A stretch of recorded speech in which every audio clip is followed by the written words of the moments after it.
afternoon, everyone. How is everyone enjoying the summit so far? Again, we're at the Close the Gap Summit, powered by Boston Scientific and in partnership with Black Health Matters. So I just have a couple of housekeeping things to share. While you're on this platform, you have the opportunity to hit the resource tab, which is at the top on the navigation bar. That resource tab will allow you to select documents, brochures, information of interest, and to email that to yourself. So you'll have an opportunity to look at some of the presentations, brochures, you can take health assessments, a lot of great information that, again, you can just have it emailed directly into your box. So take advantage of that. We also are delighted. You all are hanging out in the chats and you're talking with our exhibitors and our partners, and that's phenomenal. So keep up the good work. The leaderboard, which of course is the fun part of what we're doing, is offering great prizes, and you're able to get those prizes by interacting again, asking questions of the physicians, the presenters, and speaking with the exhibitors. And we are delighted to share that Chef Max has donated dinner for two and his Chef Max Spices collection to someone who can demonstrate that they were really interested in this content presented today. So that's a prize. Grind Time Fitness is offering a 1-month virtual membership. So I wish I lived in Detroit. I would definitely take up on that. We also have Visa gift cards. Most importantly, the Motown Museum and BHM are offering t-shirts, caps, and face masks. Again, all of these prizes are free just because you came and you spent your Saturday learning about how to improve your health. So keep up the good work, keep interacting, and thank you so much for staying with us. Now we are going to talk about something that has been discussed a lot in the news, which is clinical trial participation. How do we know if some of the therapies in the marketplace are safe? We know that newer therapies are being developed all of the time. We're happy that the federal government has mandated that there needs to be more minority inclusion in clinical trials. But what does that mean? Given our history, understanding how politically charged all of these kinds of concepts are, how do we think through this? And we're delighted to have Dr. Paul Underwood, who is a friend to Black Health Matters and an expert and a leading health advocate. He'll speak with us today about whether we should consider a clinical trial, what goes into participating in a clinical trial so that you can be informed if this is something for you. Dr. Paul Underwood is a medical director for the Interventional Cardiology Division at Boston Scientific, a global manufacturer of minimal invasive medical devices, and our host for this program. He has more than 20 years experience in direct patient care and clinical research as a board-certified cardiologist. Good afternoon, Dr. Underwood. How are you? Well, it's a pleasure to be here, Roslyn, and thank you very, very much for having me on this platform. Well, I always say we thank you because Dr. Underwood actually spoke at one of our very first summits. What was that, almost 3 years ago? Yes, right. That's right. And in South Carolina as well, so it's been a couple summits. Yeah. I've watched Black Health Matters grow up, definitely. Well, we thank you for your support. We couldn't do it without physicians of leadership and insight like yourself. So thank you for your support of our organization. Well, thank you for actually getting the word out to the people. Certainly in medical practice and seeing patients who are ill, there's a certain commitment to the patient that's there, but being able to go out to the public, I think is even more important to be able to make sure that everyone has the information. So I really thank you for amassing this and curating it, and then presenting it in a way that's very, very applicable and very digestible for everyone. Thank you, thank you. Now let's talk about clinical trials. As you know, a lot of people have an opinion, but may not really understand what goes into it. Can you just define for us, what is a clinical trial? Thanks, Roz. And I think that that's a very good place to start because there's a difference between what we think of as a clinical trial versus a medical experimentation. And say in the past, people would do things to people in an inconsistent way, which is more like experimentation, which is not what we're speaking about when we talk about clinical trials. The clinical trials that we're talking about now are typically either academic sponsored, so coming from National Institutes of Health or university, or they can be industry sponsored, coming from, say, a drug company or a device company. But they are very, very closely regulated ways of getting information about how different treatments or how different diseases affect people. And so it's done in a very rigorous fashion, what we call scientifically sound, so that these aren't just presumptions. When we get the numbers, the data back, we can make hard decisions on whether something works or doesn't work. And that's basically what it's coming down to in terms of clinical trials, is getting information, not just stories about someone's bad experience, but understanding exactly how some of these products work. And so they're FDA regulated, and that's what we're speaking about for clinical studies, not just doing things to people and seeing what happens. So, I'm sorry. I said, I hope that gets at what your question is, because that is something to keep very clear when we talk about clinical research.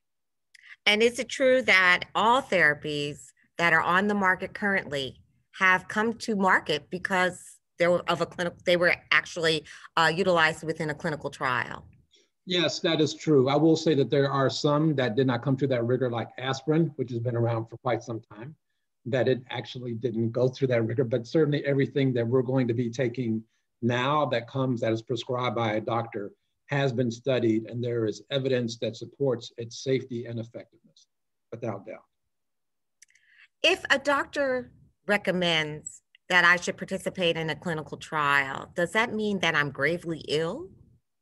No, of course not. The clinical trials are used certainly for gravely ill people, but they can be used for people who have regular illnesses. And just to give you a quick example, say blood pressure medication, since we're talking about heart disease, there's some of them that you may need to take twice a day. And so there may be a trial that has a once-a-day formulation of the same medication. That would be a clinical trial. You'll use it. You're already taking the medicine twice a day. Now you just have a chance to take a formulation that lets you take it once a day. You can measure your blood pressure to make sure that it works. You're looking out for any side effects, but you're no more like gravely ill than you were before. This is just an opportunity to use your body to give information on the effectiveness of that particular product. Is there a responsibility once, let's say I am interested and I've had somewhat of a conversation with the doctor, that the study team will give me the full picture of what I'm going to experience? Is there a responsibility that they have to be transparent with me? Absolutely. And as a clinical researcher in practice before I joined industry with Boston Scientific, having that understanding with patients or potential participants in research studies is extremely important. So everyone holds that as their highest duty. We will tell you more in research than likely your doctor will tell you about something who's not in research, just to make things very clear. And then there's also a commitment that if we learn something from other places, so not necessarily from you or within my practice, but if something happens across the seas with this product, we will let you know immediately about that as well, particularly if it relates to your safety. So there's much more monitoring in the clinical trial setting. And to your point, instead of having like your doctor or perhaps your doctor and your medical assistant, you have a study team. So you still have your doctor, you still have the medical assistant, but now you might have one or two research coordinators that are also on the team monitoring your health and how you've been doing, that you have more numbers to call if you have questions about any of your therapies. So what I'm also hearing is that people are saying that it's hard for them to find a study that's close to their neighborhood. Are there ways that I can maybe get some type of a subsidy for transportation, or would they help me with daycare or childcare expenses? So those are all possible, and it depends on how the study is set up. Most studies don't want, certainly, to put any undue burden on the individual. So if transportation is a problem, oftentimes within the study budgets, there'll be some transportation allowance, like to make the visits. In some cases, depending on the burden that the individual has, then it is possible that some of them, certainly I can't speak for all of them, there can be some degree of childcare allotment to them. But it really depends on the study and the specifics of the study in terms of what is a burden to the person. For many studies, like for us in the device industry, a person is going to have the procedure anyway, right? So when you're looking at this is standard of care, basically, that those allowances aren't going to be covered because they're just the routine. It's basically part of almost like the routine care. All that we're asking you for is to be able to use your information to help us understand how that particular product works. So depending on what the burden and the different characteristics of the study, there are allowances, and the idea is that no one has to expend anything of themselves to participate in the study, which is very, very important. So I'm going to take a question from our audience. We have a couple of questions here. Great. One from a person by the last name of Phillips. How do you volunteer to participate in an FDA-approved trial? So you need to find the investigator, the investigative site. And so if you know that there is a study that you want to be in, you can look online. So there's clinicaltrials.gov. You can find that study, that particular study, and then there will be a list of sites. So look within the city, say Detroit, and then there will be a list of names of individuals that are participating in that study, the doctors, the study doctors. Contact them and they will let you know about getting in. They typically will have you review your medical records to make sure that you fit the inclusion or exclusion criteria. And then if they're still enrolling, they'll move on from there, definitely. So we have another question from the audience. Mm-hmm. If you are not in the best of health, should you consider participating in a clinical trial? Yes, so there are different phases of clinical trials. The first phase are healthy volunteers. Like we typically think of them as like medical students. These are young people where the product is first tried. Then the second phase is when there's more like a dose ranging phase where we'll take people who have, say, like high blood pressure and then study those people specifically to make sure the doses are worked out. During the third phase, we want to get people who actually are regular people. So some of them are not in the best of health. So those are the studies that we want you to be in because we want to see if there's any interaction with the medicines that you're taking or not. So that phase, and then certainly the post-marketing phase or phase 4, where it's used in practice, it's already approved, but we're just studying, doing safety vigilance monitoring. Then those are studies that you can participate in, and we want to have people who have comorbidities, what we call comorbidities or other illnesses, so that we'll make sure that these products, these medicines or devices actually don't have any interactions with whatever their condition is. Okay, well then I think if you don't mind, Dr. Underwood, may we just go through the description of the phases. From what we see here, I'm looking at my notes, there are 4 phases of a clinical trial. From what, should I consider a phase 1? Is that as monitored as a phase 3? Do I go to phase 1 if I'm kind of saying I need a very hallelujahs to get me through this disease I'm managing, or is it open to everyone? How do I determine which phase would work for me? Oftentimes it's not up to you to determine which phase, but I will say this. So when something is asking for healthy volunteers, so a phase 1 study is the first time this product has been used in people. So they've used it in animals before, and now they're using it in people. So there is a much higher risk involved. And typically they want healthy people because they want to see how the product is metabolized, relatively healthy people. So that's a phase 1 study. There's often a very intense monitoring. So since they don't know how it's going to act, they have to monitor, all your blood and urine and all this. They really is very, very closely monitored. And in fact, some of them, they'll actually put you into like a dormitory, and they'll give you certain food to eat, depending on the type of study, and measure you very, very closely and have you hooked up to monitors just to make sure that everything is covered. So those are phase 1 studies. They are higher risk. They typically, the reimbursement for those is higher. So, I mean, not saying that you can use them to make money, but you do hear about some people, making, thousands of dollars off of clinical studies. those are typically the types of studies that's done in. But again, those are riskier, but they're still necessary because that's what helps them get to phase 2 and phase 3. Okay. Phase 3, let me just jump to phase 3. How many more people would you say participate in a phase 3 trial than a phase 1? So just in general, you would think that probably phase 1s could be like from 10 to 100 people or so. By the time you're at phase 3, you probably have thousands of people that have had it, And so a phase 3 trial would be you going into your doctor, and again, you have high blood pressure, and your doctor asks you if you want to try this high blood pressure trial. So you're already treated, you're controlled on your medicine. They'll ask you for 3 months, can you take this other medicine and then come by here every week and let us take your blood pressure and then some blood. That's basically how they work. And so it's something that you're already, again, an illness that you have, phase 3. So, and it's treating the product is treating that particular illness. And we're just seeing if it is, it should be as good or better. It should be no worse than what you have already, right? And that's the idea, that anytime you enter into a study, it's not anything worse than the standard of care, than what you're actually taking now. It's always just as good or better. Like I said, if you were taking a pill twice a day, the new formulation would have maybe once a day. That would be considered better, right? Or maybe from the discussion earlier this morning where they had the hypertension talk and heart disease.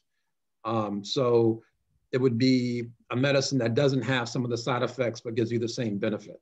So if it doesn't have cough or angioedema as a side effect, but you have the same blood pressure lowering effect, that would be considered better. And so those are the types of studies that we're speaking of. Excellent, excellent. So a lot of people want to, when they think about this studies and participating in a research study, no one wants the placebo. They all want to get the therapy. What's true? What's fact? What's fiction? What's the role of placebos in a research study or clinical trial? So a placebo is just, this is what I said. So it's as good or better. So placebo is as good because it's basically, it's nothing more than what you're taking already, right? Got it. Thank you. Okay, so that's what is as good, right? And then certainly if you get the study medication, that would be better, right? And so what they're doing is making sure that they know what as good is, because if the new medicine is not as good as that placebo, then it's not, it likely isn't going to go further. And I'll say that I certainly I feel strongly about clinical research. I'm a clinical researcher. I believe in it strongly, but there is always some risk of something happening anytime you take something that's unknown, that's going to be studied, right? Just as if you can take, some people have a penicillin allergy, right? We know a lot about penicillin, but some people can't take penicillin because they're allergic to it, right? Mm-hmm. So that a person can always react to something for reasons that we didn't anticipate or didn't know, right? So there have been some studies that I've really felt strongly that the drugs were going to be good, that I really wanted to use them in clinical trials because that allows me to get my hands on them faster. But what actually bore out in some of the earlier trials is that they did not work as good, that they had side effects, oftentimes from the diluent, what the medications are formed in, not necessarily the medicine itself, but how it's packaged and shipped to you. And people can react to that as well. So, I mean, for the most part, we always want the study drug, but sometimes there's risk in getting that as well. All right. How long can someone expect to participate? And this is a question from the audience. How long can someone think about participating? How long does a clinical trial take place? So it really depends on the type of study. So a lot of them say blood pressure studies could be 3 months or so, typically is a good time. But there may be other types of therapies, like for us in the device industry, typically it's around 5 years, 2 to 5 years that we'll monitor you. And this is really just seeing you, for us, it's seeing you like once or twice a year, or contacting you once or twice a year and asking you how you're doing. So it's not like intensive monitoring. And then other studies, some of the long-term studies can go on up to 10 years because they're looking to get enough, a certain amount of events. It's really based on statistics and getting enough information, waiting long enough to get the data that's necessary to prove either yes or no about whatever the question is. So, Dr. Underwood, there's a lot of people who have questions about the crop of new COVID therapies that are out there. Do you have any point of view that you would like to share about how we were able to have these COVID vaccines come to market within a year or so? Would you like to speak to that? Certainly. There's been a lot of work on those types of vaccines, those mRNA vaccines that had started already. And so it was a matter of leveraging some of the technology from looking at what we've been doing for SARS and Ebola. So, it wasn't like they had to think up a new technique. They just had a new target now. And what has happened is that there's been a tremendous amount of collaboration amongst all the companies and the scientists to not like hold on to proprietary information. It was all put out there so that everybody can use it. The footprint was put out there so that people could use it specifically. So there was collaboration. There was also work with simultaneous pathways. That's what the Operation Warp Speed allowed one to do, is because it took away the risk of having to go through things sequentially. You can do things simultaneously, and if they all matched up, everything was done. It just wasn't done step by step by step by step, which takes longer. It was done simultaneously. And then there was a lot of regulatory oversight. So instead of having to wait for FDA was there. They put this at the highest priority, so you didn't get it put in the queue. And so those three things working together allowed us to come up with the vaccine in 9 months. But it was studied just as rigorously as any other vaccine would have been studied. It was just kind of compressed and done quickly. The unfortunate thing about starting the COVID vaccine is that politicization of it and having political type people act as if they were involved in the manufacturing, and it was their influence on this that allowed it to speed through readily. I think understanding that we're in the midst of a global pandemic, every scientist, FDA, CDC, all the pharmaceutical companies, we all put this at the highest priority anyway, right? We're all working as hard as we possibly can for it. And to have an individual stand up there and lead us to believe that it is their doing of how this came about, it does kind of taint it. But believe me, the science is good. The individual had ulterior motives. The science coming out of the agency, the FDA, is good. Okay, thank you. We have another question. This is from Terry Parker, where she asked, are some clinical trials more specific to race? And I think, in terms of a broader thought, are there therapies that are coming out or being developed that could be more applicable to people of a certain ethnic group? Absolutely. So someone has recently looked at that, particularly for cardiovascular studies, to see which ones were race specific, and it's a small percentage. Say it's around 5% of all studies now are race specific. And so understanding that high blood pressure is more of a problem in African Americans. If you select a group of African Americans, then that would be a good target because it's a more severe illness, right, for one. So that's one way of looking at it. Certainly illnesses such as lupus, right? So lupus affects African-American women more, right? I'm sure you've seen on Black Health Matters newsletter that is the case. So those studies need to look specifically at African-Americans if you want to find out, treating people who have the disease. Similarly, we've had studies that were specifically for heart failure in African-Americans, where we have studied products and found that they are extremely beneficial for African Americans with heart failure. So those are other racial type of studies that can be done. What has happened is that FDA is very concerned with making sure that the products that are marketed are applicable to all the people who can use it. And so if you have a clinical study and it doesn't have good representation, maybe it was data from foreign countries, or the enrollment didn't really reflect the population that we have in America, they may ask specifically for certain subgroups to be studied, like African Americans. If the approval study didn't have enough Blacks in it, then FDA can ask that you do a study specifically in African Americans to make sure that this works in this group of people as well. So I'm just trying to point out the different ways that that race and race-specific studies can come about. And they do exist. They're not many. And what we really want is to get a broad representation of individuals in all the studies, which is why we're having this session now, is just to try to allay some of the fears, to have people more comfortable with participating in clinical trials. But if you want information out of a specific group, then yes, studies can be designed to look specifically at those groups. So, in several of the questions people have asked, why is there a lack of diversity in clinical trial participation? And from what we're seeing that pharma is becoming much more rigorous about recruiting and promoting and speaking directly with African-American patients about clinical trials. Is this something new? What do you foresee in the future? What is some of the issues as to why African-Americans aren't more, haven't participated more in clinical trials? So certainly the reasons are multifactorial. And from the patient's perspective, a lot of it may be, and what we focus on a lot is mistrust, and how what I termed earlier medical experimentation, where people were doing things to people that typically it was Blacks and underprivileged people who were having those things done to them, right? So that's, again, in the past, 1800s, early 1900s.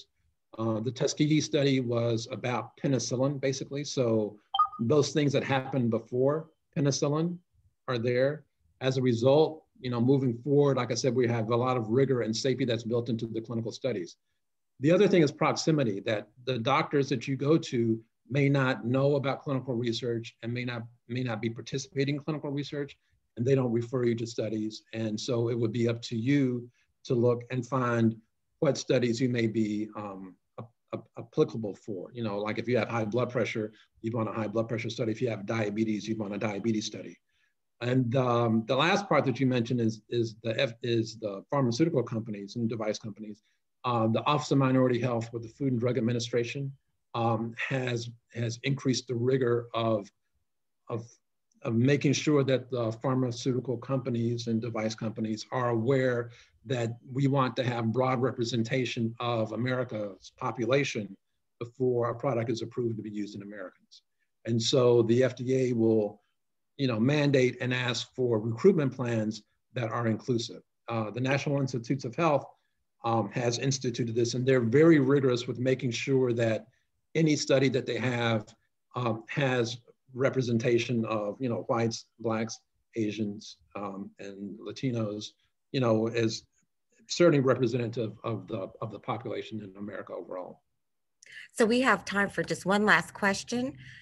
We understand that Boston Scientific had a clinical trial called Platinum Diversity Clinical Trial. Could you please elaborate more on that? Well, certainly. So Boston Scientific is a manufacturer of coronary stents. And so coronary stents are used a lot with people who have heart disease and to open up blocked blood vessels. We have a lot of data on stents and how stents are working people. And so you would think that biologically there's not much difference between Blacks and whites or anyone who gets a stent put in. Knowing this and knowing that we have, say, a new iteration of a stent that we already have a lot of data on, we wanted to study a population that we really didn't have that much data on, which are women and minorities, African Americans, to make sure that we understood cardiovascular disease and those individuals specifically, because the representation of Blacks in particular in our clinical studies has traditionally been low. So we can never make any strong determinations. You see like what we call a trend, but you really couldn't make a strong determination on how their health actually was. So Platinum Diversity was designed to give information specifically on Blacks or minorities and women with heart disease, people who have had stents. And we did find that there were significant differences, particularly noticing that African-American women were at highest risk of having problems with heart disease. Interesting. Mm-hmm. It's interesting, and it's because they typically had more severe heart disease going into it, that it presents at a later phase, right? And the issues they had were not necessarily related to the stent. It's the extent of disease, that there's just more issues that are there. And it would be not, I mean, to level the playing field, then we would be seeing them at an earlier phase, right? Mm-hmm. They would not be as severely involved by the time they came to our attention, is how we would interpret that. The other interpretation is that the products held up well. So there wasn't any difference between blacks and whites in terms of how well the stents worked at all. It was really just the comorbidities, the particularly African-American women had a higher group of comorbidities that did play themselves out in the time that the study took place. I was reading some stats yesterday, and it says sometimes, you have heart issues and you don't even know that your heart has been compromised or may not be working as effectively as it should. And it's not until you have some type of an episode that you become aware. Absolutely. And so that goes to screening, that if the doctor that you go to doesn't have access to screening services like treadmills, echoes, or whatnot, then it oftentimes is some severe event, a catastrophic type of event that takes you to the hospital before you get the diagnosis. It would be nicer if we could have found that out about 2 years before, whatever it is, in the state where we can actually try to prevent you from having problems. We can't perhaps prevent you from having the illness, but we're trying to prevent you from having hospitalizations and death, basically heart attacks, right? So we can prevent those things, but it's going to take longer than minutes to do it, right? It's going to, once you go to the hospital, the cat's kind of already out of the bag.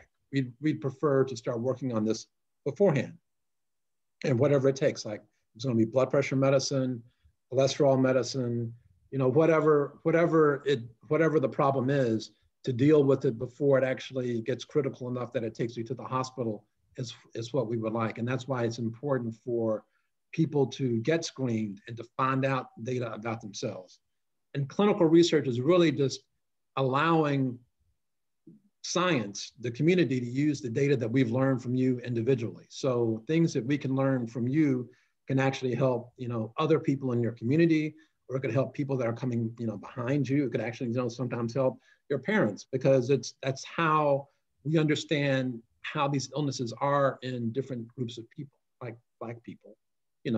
Study high blood pressure in Black people. We'll find out how to manage it better than studying, high blood pressure in say like Asian people and then just applying that to Blacks. It's better to study the group so we understand all the impact and all the influences that could possibly happen to it. And that's why we're making such a strong push for diverse enrollment in clinical trials. Excellent, excellent. This has been a wonderful presentation. Great conversation with you, Dr. Underwood. We had actually more than 20 questions. So what I'm going to recommend, as the publisher of Black Health Matters, if you want to come to our booth, we've published a series of articles on clinical trials. We will provide those links that relate to a lot of the questions that were asked today. And then, of course, Boston Scientific, our host and partner, they are active at their booth. Dr. Underwood, maybe you have an opportunity to stop by the booth, and if some people have additional questions about clinical trial participation, and especially as it relates to cardiology, you could be there to answer several of their questions. Absolutely. All right, so we thank you for your time. Again, this was a great conversation about clinical trials and what you need to know. So we have more information. Again, Black Health Matters and Close the Gap have websites dedicated to this topic, and you can go there and research and find out for yourselves. We are closing, and now we're going to go to our next session that will begin in 1 minute with Beaumont Health Systems. Thank you. Thank you, Dr. Underwood.